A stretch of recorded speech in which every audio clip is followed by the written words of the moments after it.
Of course, thanks also for pointing out the differences between an advanced economy and the rather dynamic, growth-oriented economies like India, which might require some tweaking in the various policies. And it is also good to note that our TFP is very high compared to the advanced economies, and that gives us, that tells us that we can afford more inflation. And obviously, we have to target an inflation which is a lot more than the advanced economies. And I'm sure people in the, position to manage things are listening to you and calibrating their responses properly. And of course, the last is a very serious matter. Measurement of various things is not that much in India correct or appropriate. In fact, it is perhaps one of the rare countries which have advanced estimates, advanced revised estimates, and then second estimates and first estimates. I mean, I don't know how many, such estimates are there. I don't think this kind of thing happens in many other economies. Thank you so much. And what we will do is we will take one question from the audience because they are our prime customers. We'll begin with them and then I'll go on to Lokeshwari ji. Any question? I can't see any question here. There's no questions. Panel. We have got a lot of questions online. Okay, well, you can start with... Yes, sir. I mean, one of the questions that come, what you just now spoke about it, sir. It's a question from Shankar from Chennai. Based on your work with leading national statistical committees, what improvements in India's data and statistical infrastructure are most critical for enhancing the quality of monetary and microeconomics policy makings, in your perception? Well, let me be very clear. We have to take our data gathering and data generation. Because data, you have to generate estimates of inflation, you have to generate estimates of the GDP, you have to generate the estimates of consumption, you have to generate the estimates of investment, savings, and so many other things. Please note, it is an industry in itself. Right now, it is all in the public sector. And the government is doing this job in a meticulous way, trying to adhere to the international standards and trying to do that. However, we are lacking in certain kind of certain kind of seriousness about it. The data, for instance, is not mandated to be provided in a timely fashion. As a result, what happens is that the agencies which are responsible with doing these things are not in a position to get these things. I mean, Kumaraswamy said that, there are so many different kind of advance estimates and first revised estimates and second revised estimates and so on and so forth. This happens because the responses come very late and there is nothing, no mandated things are there. So it is all free for all. People provide this information at their will. And when they default, then nothing happens. This is one important concern that I have. As the participants, I think we have to be also responsible. Number two, I think there are serious efforts to update the base year. Unfortunately, the base year was supposed to be revised from 11-12 to 16-17. But 16-17 was an year where there were serious kind of changes, like say, for instance, demonetization occurred and the introduction of the GST occurred. As a result, the system got destabilized. You cannot have selected 16-17 or 17-18 as the base year at all because it would not have represented anything. 19-20 was supposed to be another year, but then you had COVID. And COVID destabilized the whole thing for 2 years. Therefore, now we are stuck with 2022-23, and that is exactly the base we are now trying to do, because we are trying to find out whether it is 2022-23 is the right year or 2023-24 is the right year. That is the reason why. But we are doing it. Now, unfortunate part is, these things are very special to India. And we cannot ask the IMF to make any exception for a country. A country cannot have the exception. They will give the rating, but they will make observations. And they have made the observation that otherwise the things are good. Except this problem of the base year revision. So base year revision is a serious issue. If I were in IMF, I would have pointed out this basic inconsistency between inflation measurement and growth measurement. And I would have punished the country for this. Unfortunately, IMF has not done that. IMF has not raised this issue. They should have raised this issue. Thank you, sir. Now, Lokeshwari ji. Very, very interesting and enriching discussion, Dr. Dolakia. Thank you so much.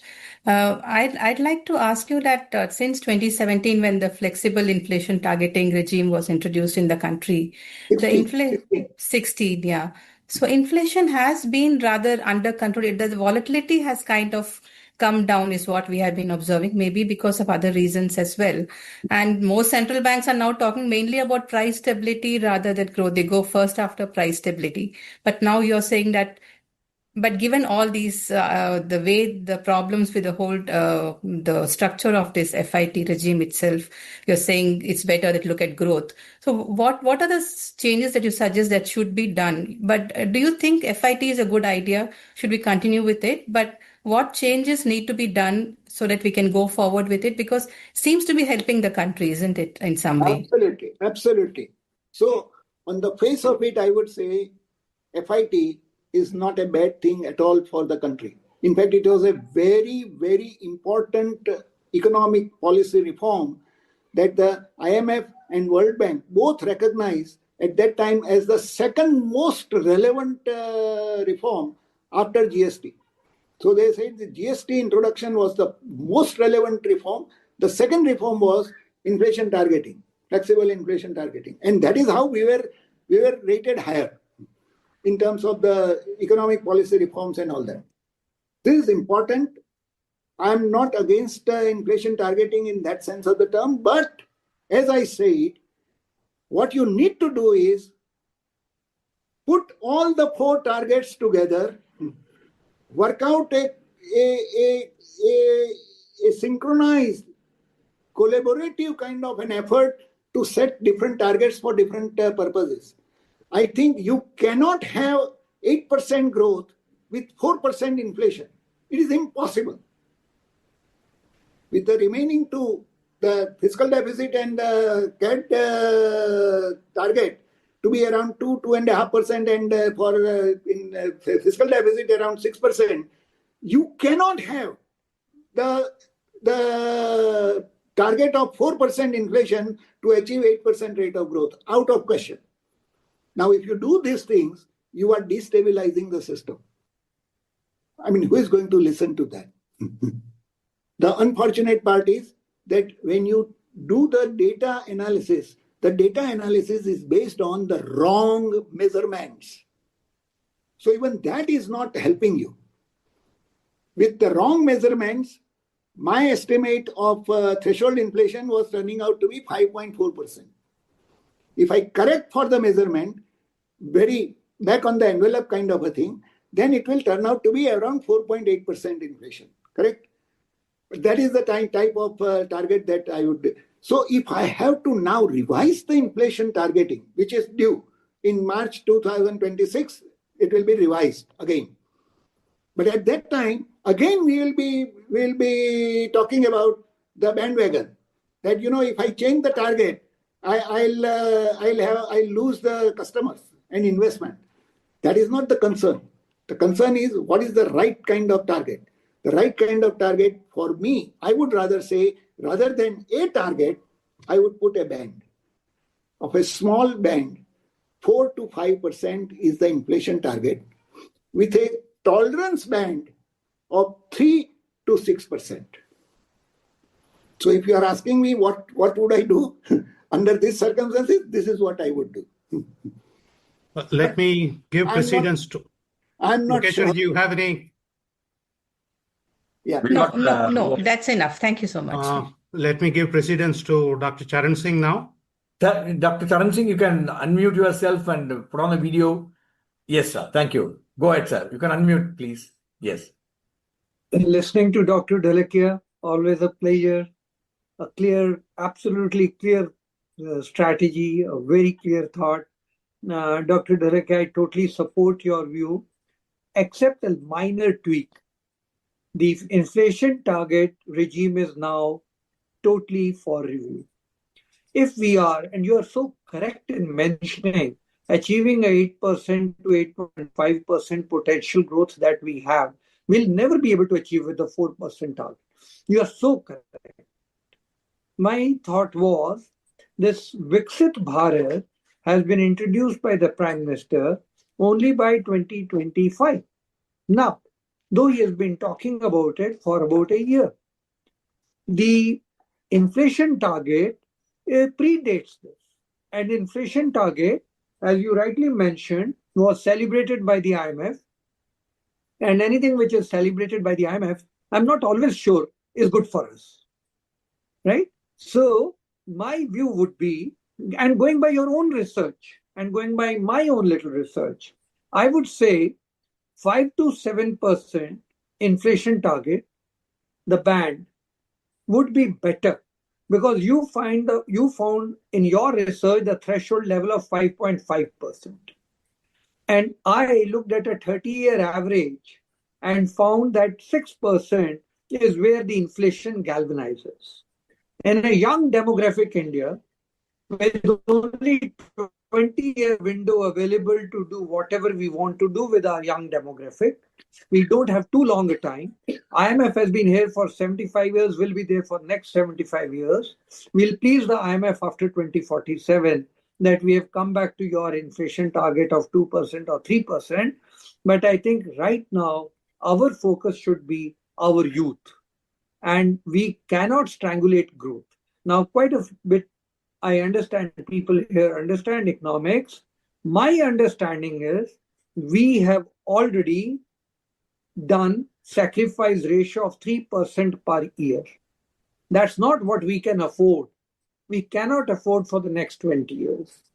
We are just lucky that our former governor is now the Prime Minister's advisor. If we are able to convince him that, well, there is nothing to be excited or thrilled by saying our inflation is 0.25%. We are not a stagnant developed economy. There's nothing to be thrilled with it. I don't mind if everybody gets a job, but my inflation is 6%. Even that is a tolerable band. Just wanted to add this. And Professor Dholakia, I'm sure you are going to agree with that observation. Thank you so much. I'll agree with a very, very clear caveat that, I have been talking about remeasuring the inflation in a correct way. The moment you remeasure the inflation in a correct way, 6% will not sound 6%, 5.5% will not sound 5.5%. It will turn out to be around 4.8% or something like that. And that is why I am saying that the inflation target in a properly measured context is 4 to 5%, and the band, tolerance band of 3 to 6% is a reasonable thing. If you exceed that band, nobody is going to hang you, but you cannot exceed that band for a long period of time, more than 3 quarters or something like that. I think that is a reasonable way of doing it. To come out of the inflation targeting right now will be disastrous. Because unfortunately, the market participants don't understand economics, sir. Had they understood the economics, this would not have been the case at all. I mean, you can't expect the dollar to become stronger.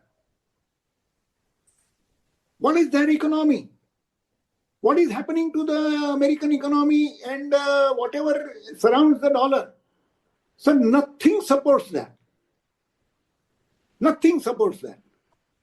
And you have exactly the opposite thing.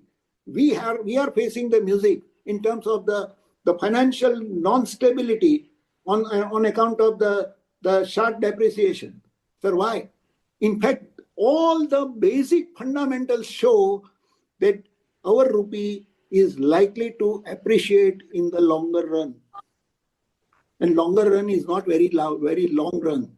It is going to be 3 to 4 years. Sir, is the market participants, are the market participants understanding any of these things? I have very serious questions on that, because market participants depend on doing the homework with the rating agencies, and rating agencies are not doing their homework. Let me tell you this. Sir, I think the questions so far have been surrounding the main area which was announced. I would like to go a little further now. One of the aspects of financial stability as of now is the quality of reserves. As you know, India has about nearly 85% of reserves in dollar, Aussie dollar, yen, and euro. All of them are mouthpieces of dollar, if I can call it. They are not different. If US says, everybody will do whatever they want. Isn't it a huge risk in that sense that if US does what it has done, US and Europe, what they have done to Russia, they freeze our reserves, then what happens to us? There will be a huge instability. Of course, go ahead.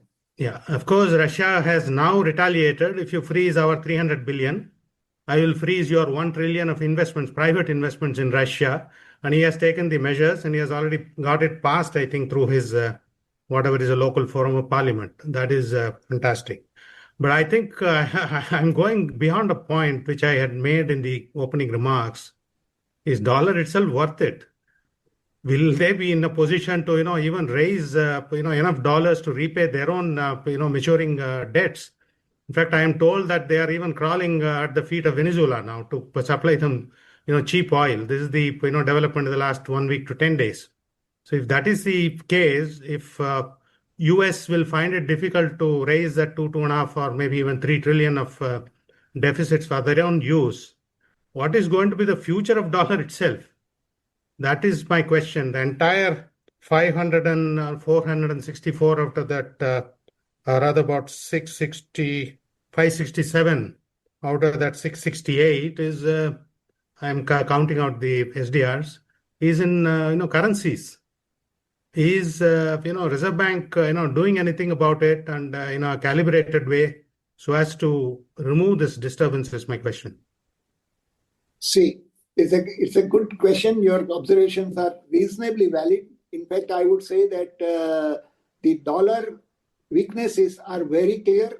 They are apparent and they are coming forth day by day. In fact, every day there is a new revelation about the weaknesses of the dollar and the American economy.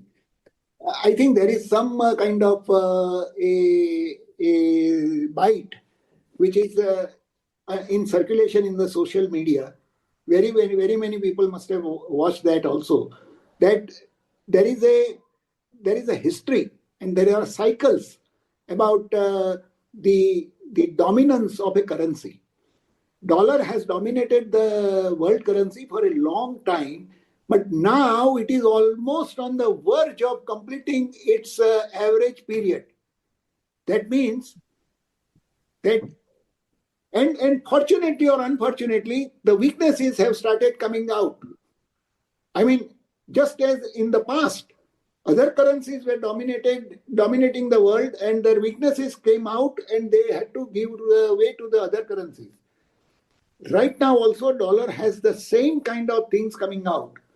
And my clear cut, I fully agree with you that dollar has serious weaknesses. As far as the unilateral decisions of derecognizing the reserves and freezing the reserves, etc., I think, with all the insanity that the American leadership is showing, I think this is far too insane thing to do. And I don't think that people will be doing that. Don't equate ourselves with Russia. We are very democratic. We are very different kind of country. It is not authoritarian in any sense of the term. And it is very difficult for anybody to freeze this kind of assets. It is impossible. As far as what RBI has been doing, if you want to see, please look at the things yourself. You will see that the gold reserves are slowly and gradually are rising. Obviously, they should rise because of the simple reason that there are uncertainties about dollar. But the unfortunate part is we cannot completely delink. We are trying to ensure, what RBI is also doing is, we are trying to ensure that rupee gets accepted as the medium of exchange in several other kind of trade relations. If that happens, automatically we are taking the necessary recourse. I think that is something which we need to keep in mind.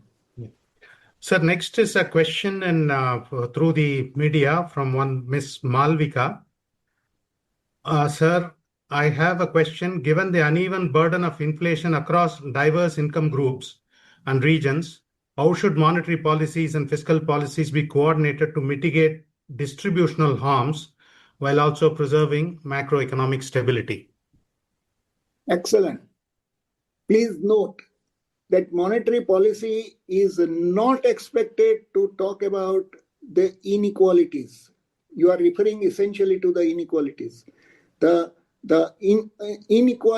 unequal burdens, which are supposedly shown through the differing inflation rates, that is a different ballgame altogether.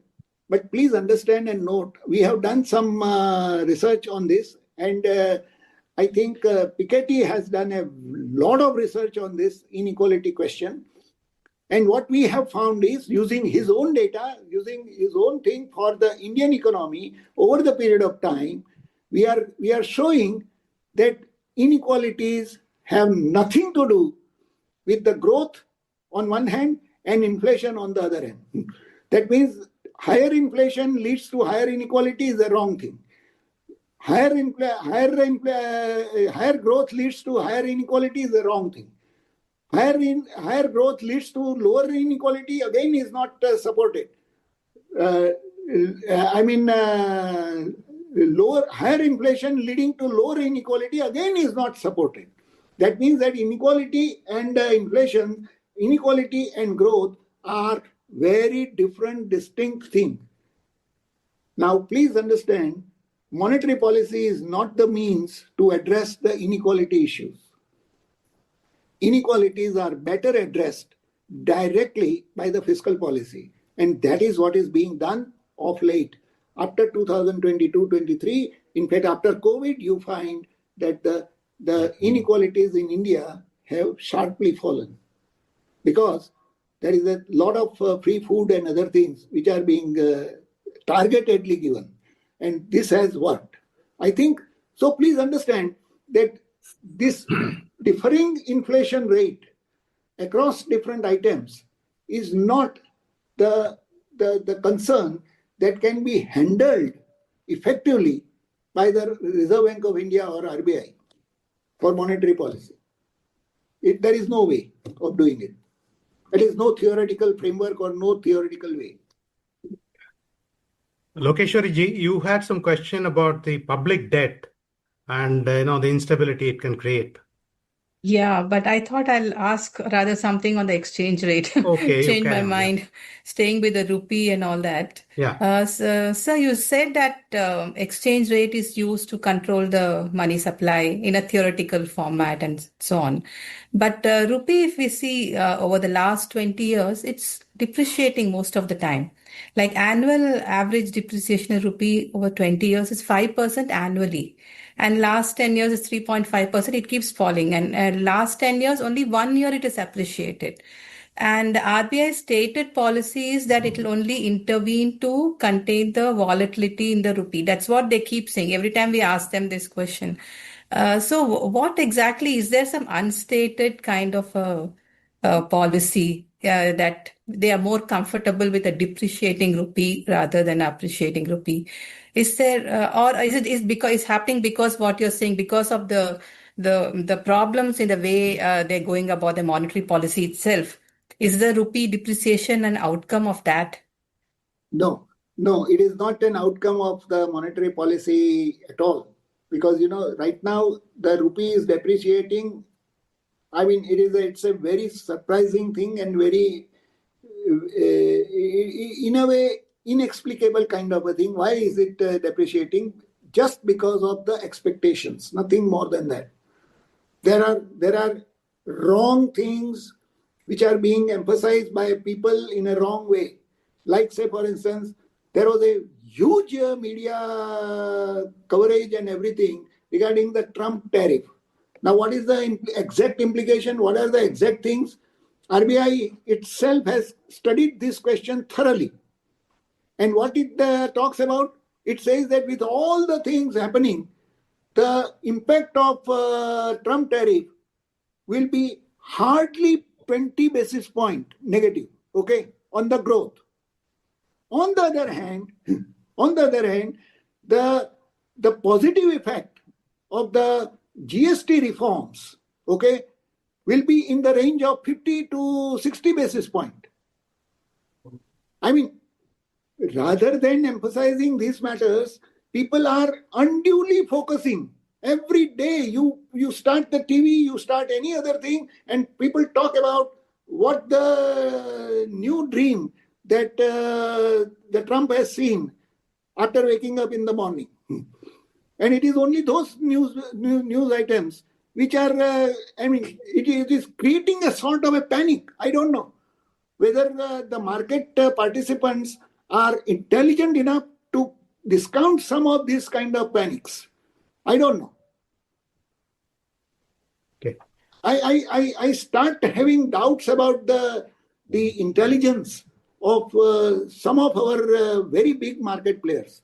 Because, again, the market is in India, unfortunately, it is not a perfect market. It is far from perfect market. And that it can be manipulated. So I'm not too sure. I will not give credence to the short-run kind of fluctuations, because short-run fluctuations you cannot address by any policies. Policies are meant for long-term. Policies are meant for providing the guidance. Policies are meant to really provide a long-term path.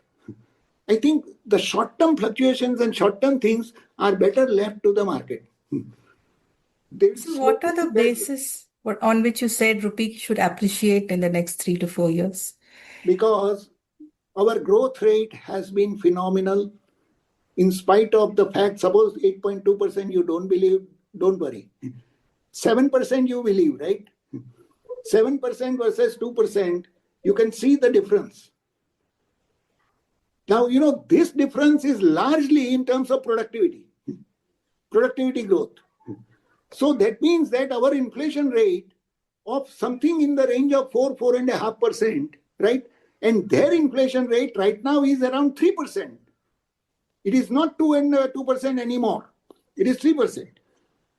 Now, what do you expect? You expect that, there should be an appreciation over a longer period by at least 3 to 4%. It doesn't happen because of various reasons. And people start focusing on the current account deficit, the imports growing faster, exports are lagging, and things like that. I think it is all a short-term phenomenon. It's all, we are managing at a different level. It is not RBI which is managing, it's the government which is managing. Because these are not in the hands of RBI to promote exports or to compete with the imports and promote the domestic production. These are not RBI matter at all. Captain, next 2-3 questions we from have the audience. 490 viewers. A number of questions come. We've got another 7-8 minutes, sir. Yeah. I'll try and as many questions as possible. Yeah. We have a question for Ravi Kumar from Coimbatore. How should India's monetary policy framework evolve to better absorb the global shocks such as commodity price volatility, geopolitical uncertainties, and rapid financial tightening in advanced economies without compromising the growth momentums? It is extremely difficult to compromise, not to compromise the growth momentum. If you want to not compromise the growth momentum, you will have to absorb these shocks by the market rather than do any positive, proactive things. Good, sir. Next question is from Mr. Francis from Hyderabad. He says, with gold price hitting record high and influencing the domestic markets, how should India view gold as a safe haven asset and driver of external sector pressures? Can monetary policy meaningfully address these fluctuations? The gold prices fluctuations cannot be, I mean, any commodity for that matter, cannot be, a specific commodity prices are not in the realm of the RBI. RBI is supposed to be talking about the general price level, general commodities and other things. I think these are all the specific item-wise prices fluctuations, and that should be left to the market in a way. I think, again, I am telling you, if for the price of gold anything has to be done, it is by the government in the fiscal policy, not in the monetary policy. This is not the way. Mr. Ravi, again from Chennai, he says, given the current inflation trajectory and growth outlook, what key factors should guide future repo rate decisions? How does the RBI balance the trade-off between supporting growth and containing inflation? Very good. I think because you are specifically asking for how does the RBI do all such things, where without divulging the further details, I can only broadly say that there is a very good framework which is available by the Taylor's rule. The Taylor's rule suggests that if the inflation is lower than the target, then the monetary policy needs to be more relaxed. It is an easy money policy. Similarly, if the growth rate is well above the trend rate or the potential rate of growth, then the monetary policy needs to be tightened. Unfortunately, there are controversies about what is the potential rate of growth. Rangarajan and many other economists, very, very serious and senior economists, have been talking about the potential rate of growth to be around 7.5% to 8% in India. I am no exception. I am also talking about that. But some statistical measures show that the potential rate of growth is around 6.8% to 7%. That is a statistical jugglery. It doesn't talk about the ground realities. The ground reality is that India has a potential rate of growth of around 8% without igniting the inflation. The next question is from Mr. Murthy from Bangalore. In what ways do increasing fiscal pressures, such as higher government borrowing or subsidies, limit the RBI monetary policy effectiveness? And how can better fiscal monetary coordination can be achieved? Fiscal policies are the ones which are essentially, considering the subsidies and the tax issues, and that should really be left to them. The RBI is only supposed to follow the broader kind of framework where is the fiscal policy more accommodative and more easy, or is it a tight fiscal policy? I think the tight fiscal policy or the easy fiscal policy is to be seen in terms of the absolute, not relative, absolute fiscal deficits is a single kind of a parameter which is workable. It is not theoretically correct, but workable. So if there is a fiscal deficit which is larger than before, then it is a more relaxed policy. If the fiscal deficit is the lower in absolute terms, then it is a tighter fiscal policy. That is the one last question. One last question to you, sir. Then there is also one question addressed to Mr. Kumarasamy and also Lokeshwari. The last question is, how important is stable foreign investment flow for maintaining rupee stability? What policy measures beyond monetary policy could support these objectives? Very good question. In fact, what it says is how how far the external flows are important for financial stability in the country, where it is very high. Although on margin the magnitude seems to be small as compared to the domestic economy, on margin, if you see, it is a very substantial flow. Therefore, if the inflows are very, very large, all of a sudden, you have the problem of domestic financial stability. And if the flows are very low, again, you have opposite kind of the problem of financial instability. To maintain a constant and consistent flow is important, therefore. Now, in order to do that, the RBI is typically talking in terms of its repo rate adjustment vis-a-vis the world, vis-a-vis the US and the other things. That what is their repo rate and what is our repo rate, because we should not provide a disincentive. Unfortunate part is that the interest rate parity has the country-specific risk factor, which is added. Say, for instance, if the US rate is 4% and our rate is 6%, 2% or maybe 2.5% becomes the risk factor for India. Can anybody explain to me what is the risk factor? And does it, does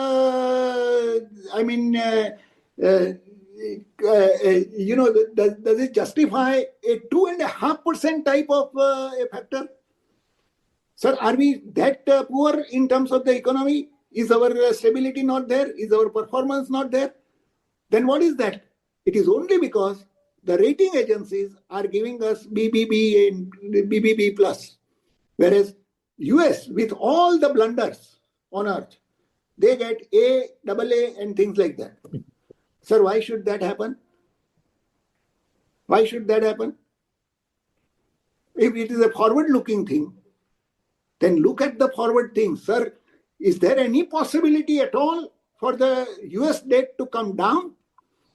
On the other hand, India, the public debt, debt GDP ratio has been consistently coming down.